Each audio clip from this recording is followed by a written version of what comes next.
Awesome. Just waiting for Instagram to catch up and then we will get started and for people to log on and join, of course. Great. Hi, everyone. Welcome to this Child Life Q&A session. I am Deanna Bryan. I'm the program manager at Hope for HIE. As always, I'm joined by Annie Gunning, our child life specialist and grief counselor. And with it being late August, for some families, like my own, our kids are back in school already, 1st of August.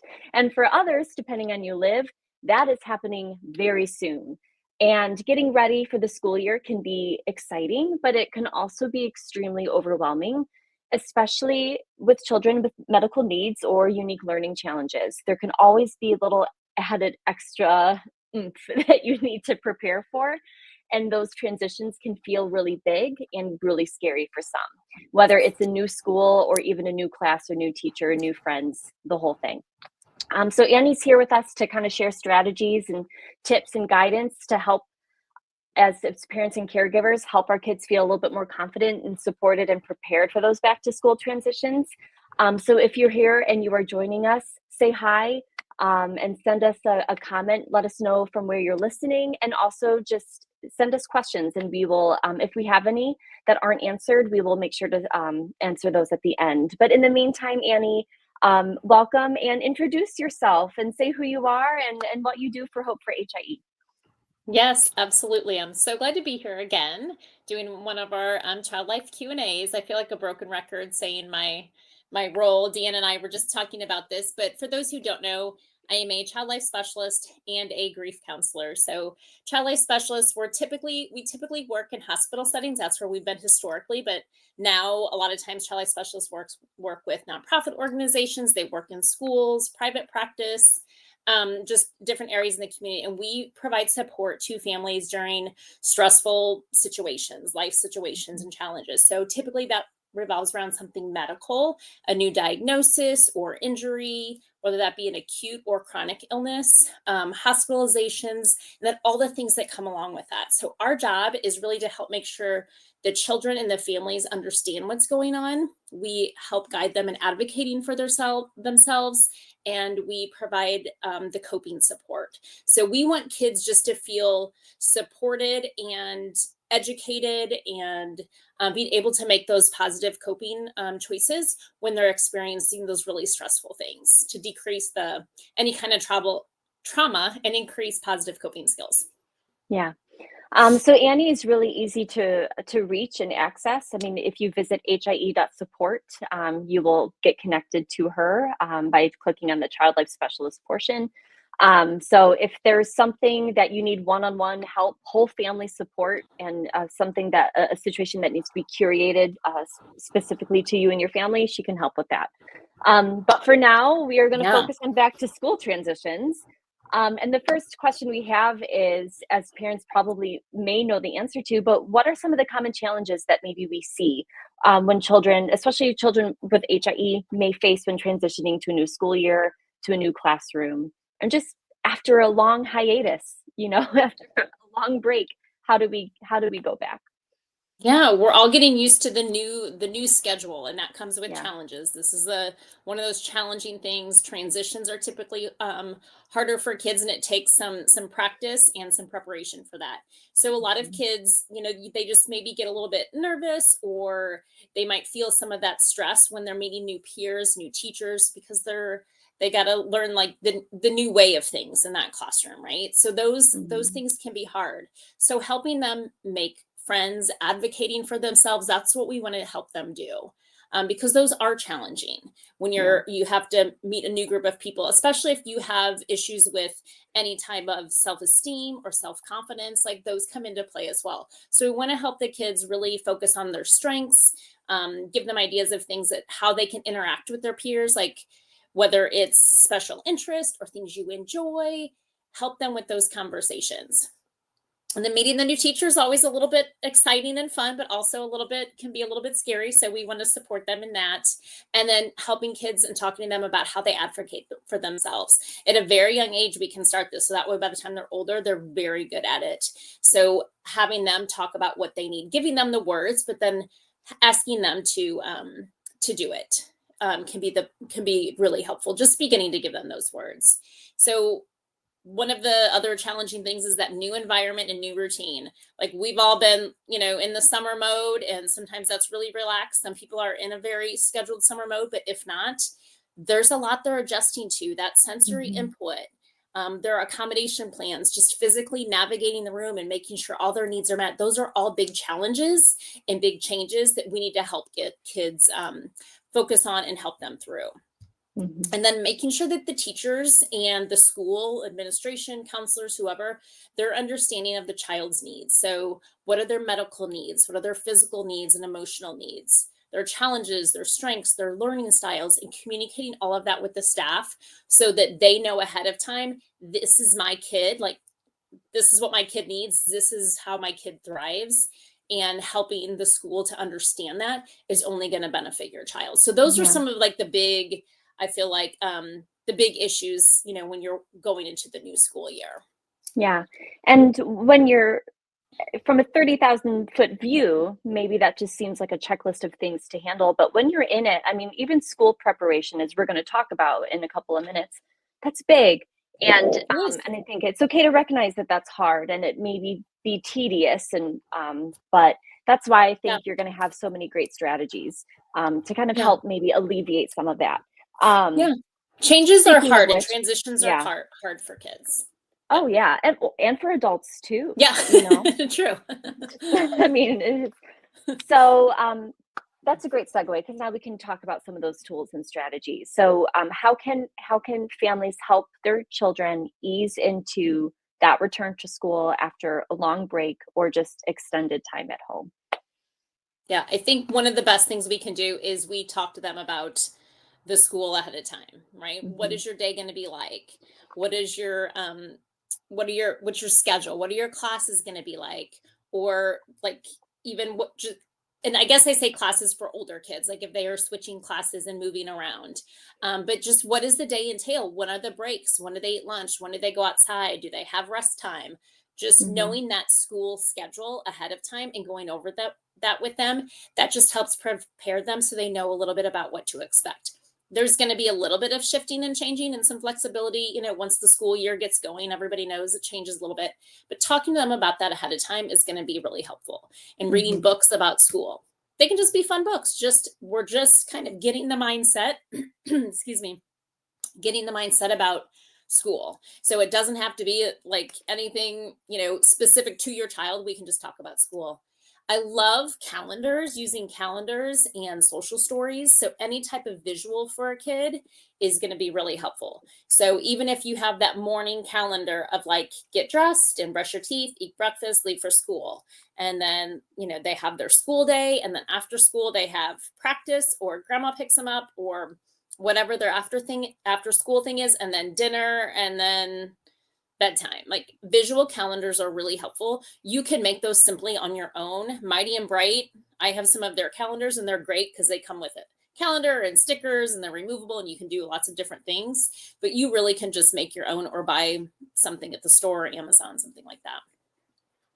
I just wanted to, because you were talking about it, I just wanted to share it because you made this and it's beautiful.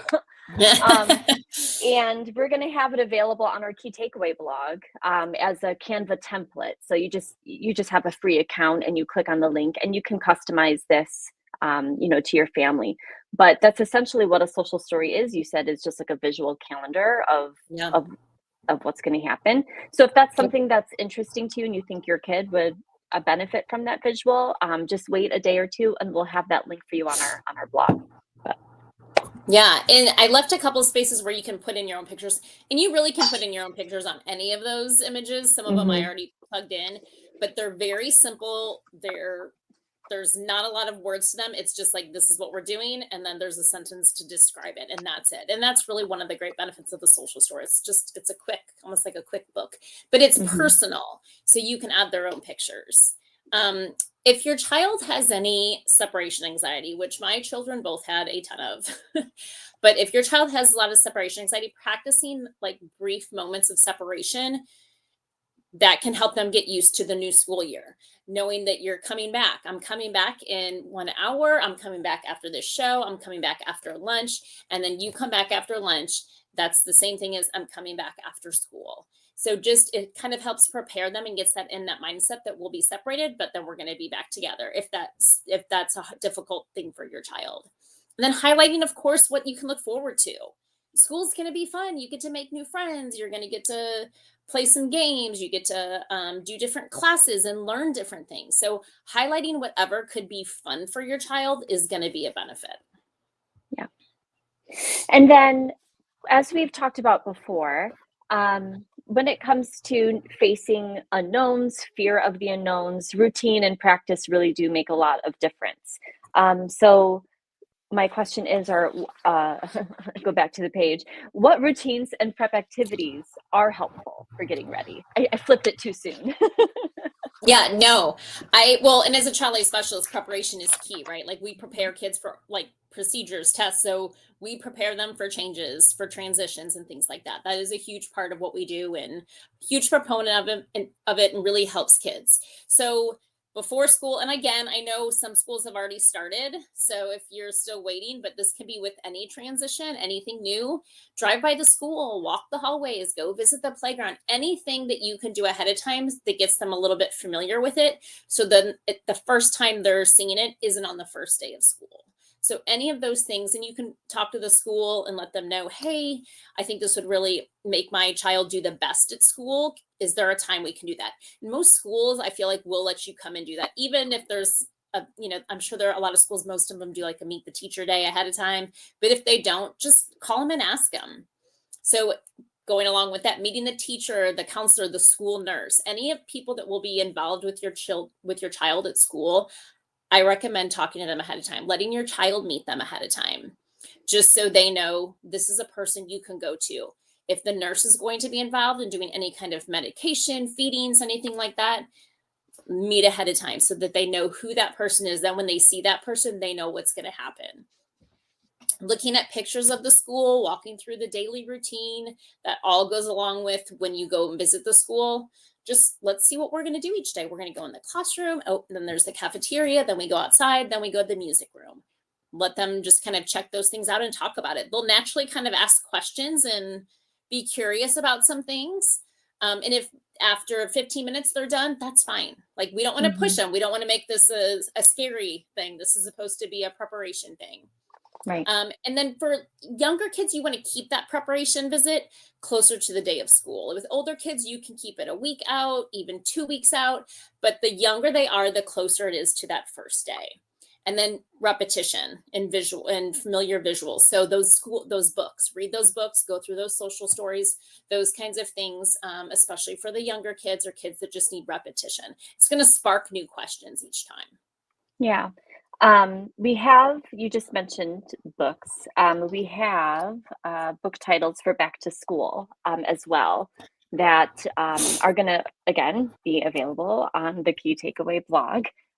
So these are ones that you've come up with, Annie, and we pulled from other reliable resources too. Mhm. So Yeah. this is a downloadable, printable thing, so you can kind of look at it, but it's all about navigating nerves and just having those shared experiences. Yes. Yeah. And then, as our families know, back to school doesn't just mean like buying pencils and getting the uniforms or clothes. There's a lot more of an emphasis on meeting the school staff and creating that partnership with them. So that way your goals are aligned and there's a sense of teamwork surrounding your child. So from your professional perspective as a child life specialist, what's the best way to communicate a child's medical and developmental needs to the school, and how do parents go about sharing Mhm. with those teachers? And Mhm. along those lines too, how do kids go about sharing with their teachers or their classmates if they so choose?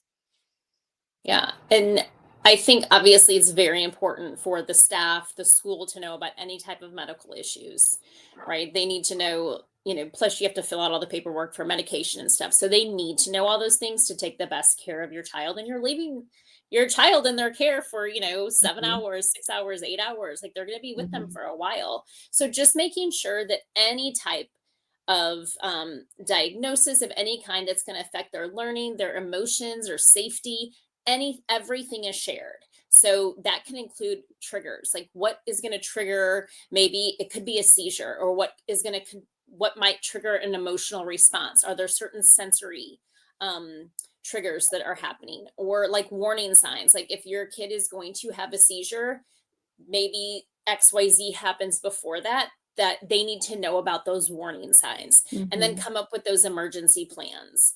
And again, most schools, if you have a child with medical needs, you will fill out a form of who you call, where they're going to go, medication that's going to be given, all of those things. So just really making sure that all of those things are filled out and in place before school starts, just so when something and if something happens, the school isn't scrambling and you feel Right. comfortable and safe. It's about how you feel comfortable and safe leaving your child at school. Mhm. And then as far as I think talking with the child and about the classmates, you have a conversation with them, like what do you want your classmates to know, or what don't you want them to know? Because they don't have to know everything, but if you want to share that you have seizures and you want to talk to the class about that, let's come up with a way we can talk about that with them. And then that would be like a conversation with giving the child the words, and they can talk about what a seizure is, and this is what happens, and this is the medicine I take, but I can still play and I can still go to school and do sports, but sometimes this happens. So really, I think it's giving the child the control of what they want to share about themselves, and knowing that Mhm. that is not the only thing about them, right? That's a tiny piece. That's a tiny piece of them, so they don't have to share anything that they're not comfortable with, but then Yeah. making sure they understand that the teachers and the staff, they have to know those things. Yes. And a while ago, we did a Q&A with you called Owning Their Story, teaching our children with HIE how to self-advocate. And you have a lot of amazing tips and guidance and insights on that too. So you can find that on our blog, but it's also going to be linked on this key takeaway too. So Mhm. if people wanted to learn more and kind of revisit something that we've already talked about. And that, like, Um, that's where, like, I have talked to parents through our Hope for HIE community mhm, about specifically like that. Like, how do I talk to a classroom? Because my kid is going to be coming in a wheelchair now. Like, what do I do? right. How do I say this Mhm, to them? How do I teach them about it so they know when they're not scared? So I yeah. have talked with parents to help guide them on what they can do ahead of time. So I'm happy to do things like that as well. Awesome. And we also know that in addition to having routines and practice down, that just building up our child's emotional safety and boosting their self-esteem and confidence goes a really long way too in navigating some of those big changes, whether they're expected or even unexpected. So what tips do you have for parents in helping their child feel confident and comfortable in a new school environment?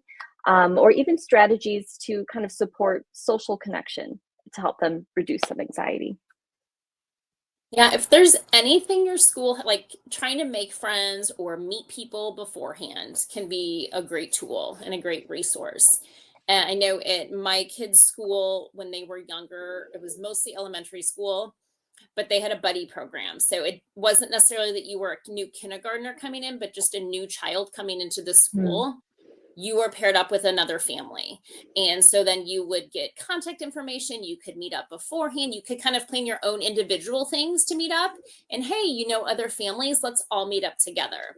So trying to connect with the school and seeing if they have some type of partnership buddy program, or what's their Facebook or their Instagram where you can meet up with other families in the area.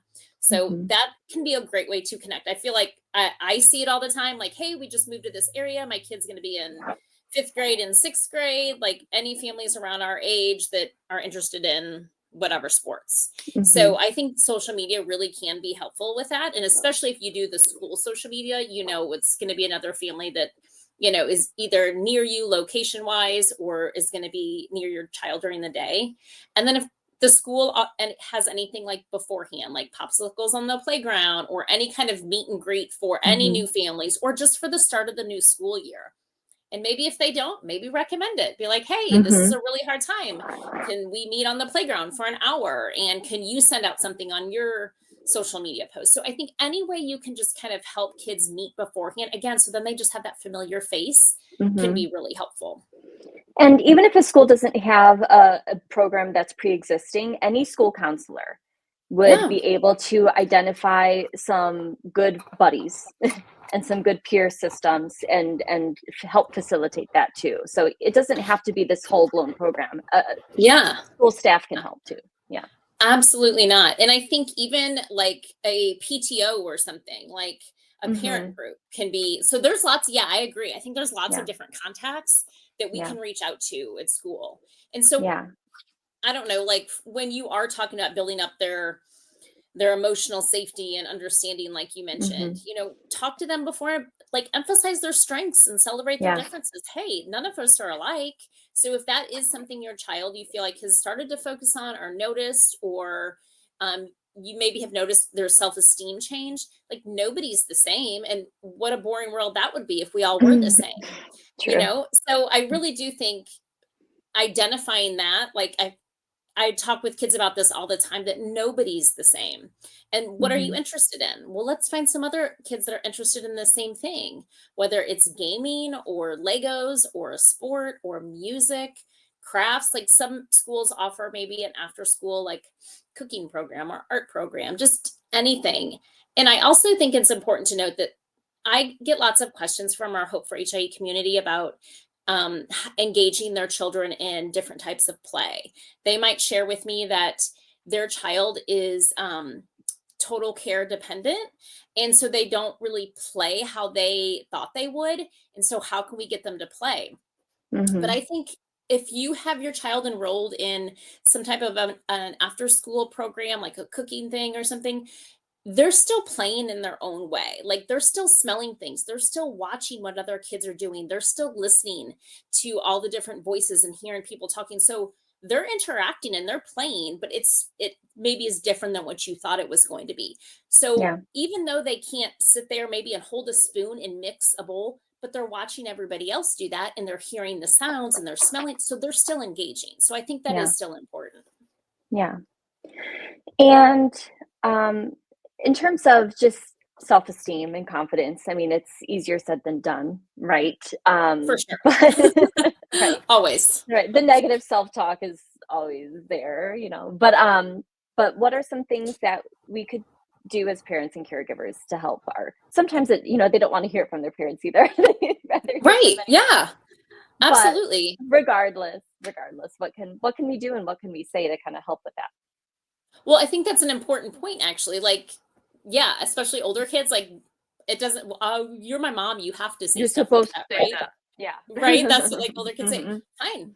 Go. I help them identify someone at school, a Yeah. coach, a teacher, a counselor, the nurse, whoever. Like they might just get a special connection with someone at school. And that's going to be the person. Like I have called different coaches at my son's school and been like, it doesn't matter what I say. Can you please talk to him about like confidence and self-esteem? Can you have a Mhm. conversation with him about it? Because you're cool. You're like young and hip and he'll listen to you. And you can Right. do that. Like you can help identify those people for them. But Yeah. sometimes you just have to listen and validate what they're feeling. Kids don't Mhm. always want us to fix everything. Like I have had Mhm. kids tell me like every time I tell my mom, she just wants to fix it. I just want her to listen. So Mhm. we can just listen and validate like that sounds like a really tough day, and then put it on, what do you think could make your day better tomorrow? Do you have any ideas of what you would want to do to change that?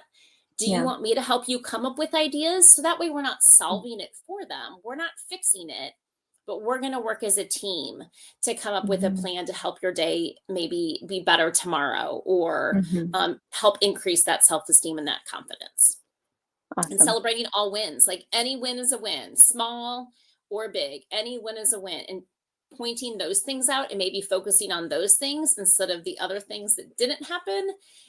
Again, that's one of those things that I feel like is, like you said, easier said than done. Mhm. But they're really important. And the more of those little wins we celebrate with them and point out, the better.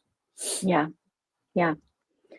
Um, and then I know you mentioned like celebrating their strengths and their differences too. We also have a book list that you've made that celebrates like inclusivity and diversity. And I just wanted to let people know that when they're Yes. listening to this, to go to that blog because that's going to be there too. And a Um, lot of the school books I think that I added too on that list, I think there's a lot of Automatically. yeah, they're all in there too. And I will have to say, like, I got a lot of these books from other like reputable sources and organizations that I love. So I have not read all of these books, but I trust where they came from. So 100%. I think, as a ex-teacher, I think one of my biggest things was, as a parent, definitely do your best to be responsible for looking at and previewing material before you share it with your child, of course.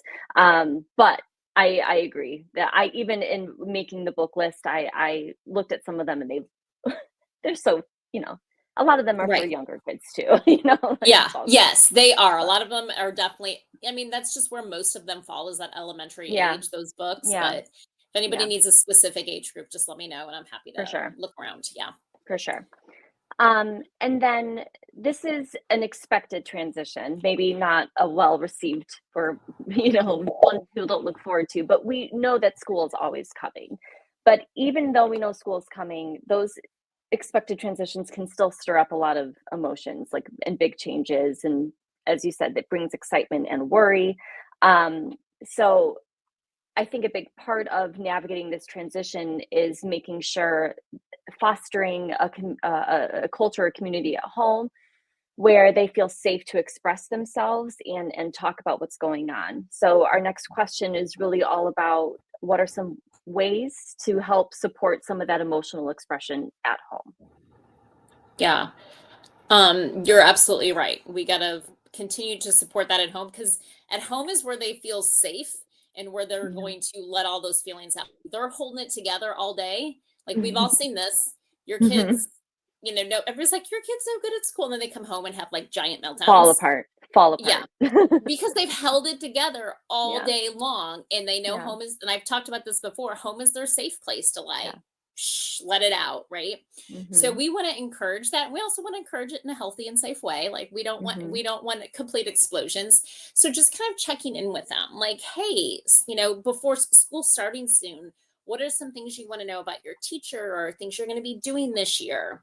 And along those lines, making sure their accommodations are in place to help them be the most successful, whatever those accommodations need to be. So I kind of missed that. I'm backtracking a little bit, It's but okay. making sure whatever accommodations that are in place or need to be in place are, because that's going to help that self-esteem, that confidence, and then be successful in school, whatever that might be, physical, Hmm. emotional, cognitively, like those things all need to be in place. And then Hmm. checking in with them, like, hey, how was your school day?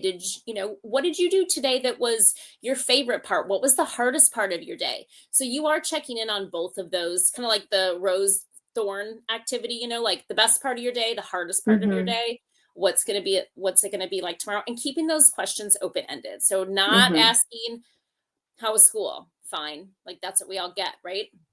Yeah. So just asking something specific about it and then validating those emotions. You don't have to fix it. We all have hard days, right? Hmm. So going back to what I talked to before, it sounds like that was a really hard thing. Thank you for Yeah. telling me.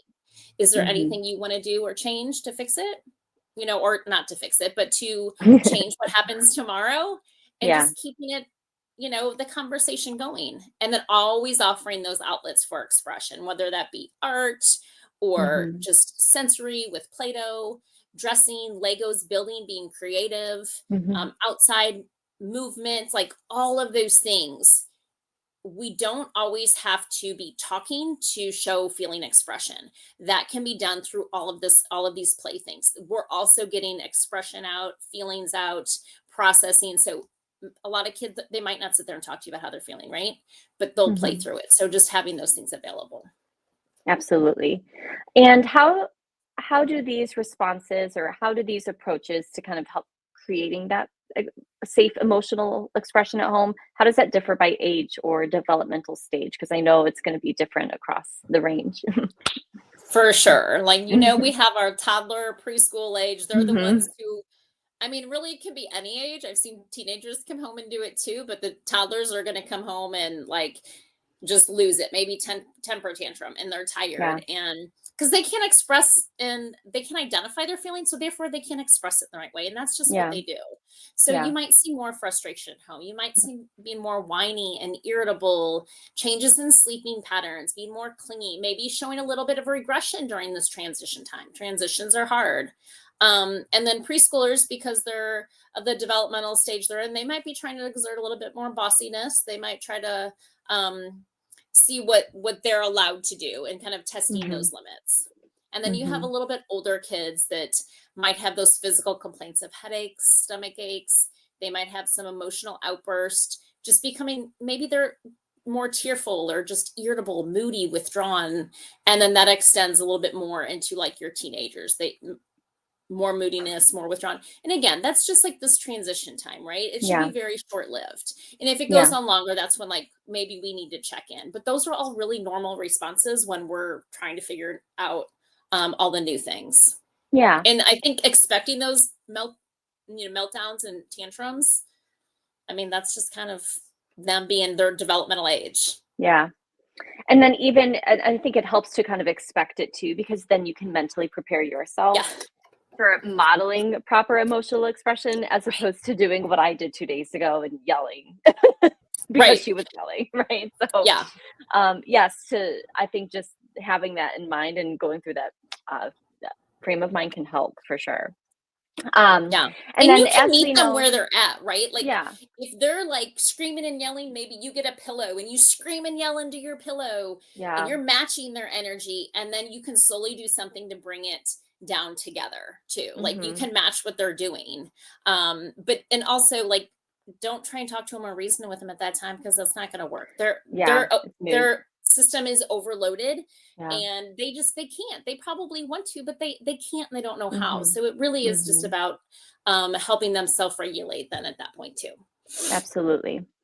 And as we know, even in times where there are expected transitions in life, even with the best preparation, sometimes things just happen, and there are unexpected moments. As our families know, it could whether it's a sudden hospitalization, or even a classroom change, or even shifts in friendships that happen at school. Hmm. So Yeah. I know that in our prep meeting, you had mentioned that everything we've kind of mentioned thus far can be adopted and adapted to kind of support kids through those times. But I know that you also have additional routines and tools to kind of help children feel more secure during some of those unexpected changes as they come. Yes, and really what I was thinking about a lot with this too was Hmm. siblings Mm, in this hmm. part, right? Because some of those unexpected things that can happen, if there is a hospitalization, say, Hmm. like, or someone gets sick at school and the child has to go to the hospital, or it happens during the day, the siblings at home, and then because this applies, obviously, this all applies to siblings too, like transitions for them as well, Yeah, because yeah. things can happen unexpectedly. So Hmm. having some type of an emergency or safety plan, let the kids help you make that plan. So any type of unexpected hospitalization, have a plan of who's going to pick you up from school, who are you going to stay with, who's going to get you dinner, are they going how are they going to get a hold of the parent to talk to the parent. So having that conversation with them, and this can be any kind of, like you said, any kind of emergency, but like I was really thinking if something happened to a sibling and the parent wasn't there to get them. Hmm. So just having those plans in place and kind of written down so they know what to expect. Oh, mom's not here today. Okay, so I know, or they're going home from school and they know grandma's there at the door instead. What's going to happen? Well, I know grandma's going to tell me, and I know next I'm going to call mom and she's going to fill me in on what's going on. And Hmm. then how do they want to be notified if something changed? Do they want to be notified at school during their day and be informed of the plan change? Or do they want to wait till they get home? Because it's really Hmm. not, they just want to finish their school day because they like being at school. And is there maybe identify a safe neighbor that they can go to? So if something happens at home unexpectedly, like maybe something scary and somebody gets sick, who's a neighbor you can go to and you can knock on their door and they're part of your plan and you can walk in their house. So Hmm. those kinds of small things can be really helpful. Again, it's the preparedness, and Hmm. letting them know what's going to happen. Yeah. And as always, we like to end with just some recommended resources. So, what do you have available, or what would you recommend to families or parents to help them prepare their child a little bit more for back to school, or as we said, just other transitions? Well, I do think what we've kind of already showed, the social story. I think social Hmm. stories are great for kids.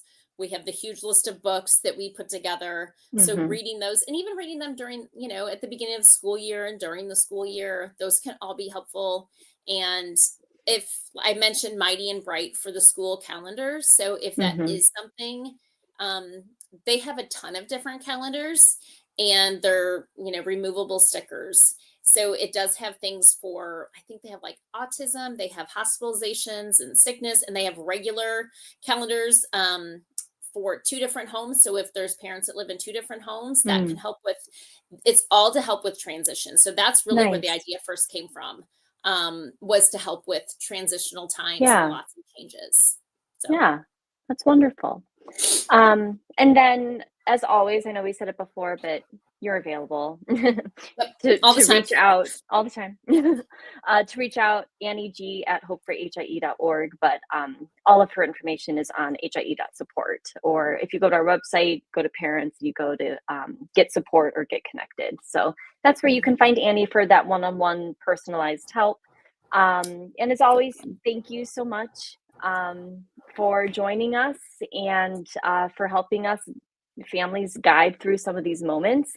I know next month is September and it is NICU Awareness Month. So our Child Life Q&A will be around those lines, how a child life specialist can either help in a NICU setting, or if even not available, how a child life specialist outside of that NICU, like you, can help Hmm. help with bonding strategies for parents as they kind of with their baby as they and siblings too as they go through that time. Yes. So Yeah. I'm looking forward to that one because I think there mhm. are a lot of NICUs that don't have child life. So Yeah, yeah. helping to give ideas of ways that the families can still feel supported in the way that, um, if we were there, I think will be, I'm hoping it will be helpful. Yes, absolutely. So that'll get promoted very soon this week. So keep an eye out for that because that is happening in September. And until then, thanks for joining, and we will see you all again soon. Thanks, Annie. Thank you. Bye, everyone.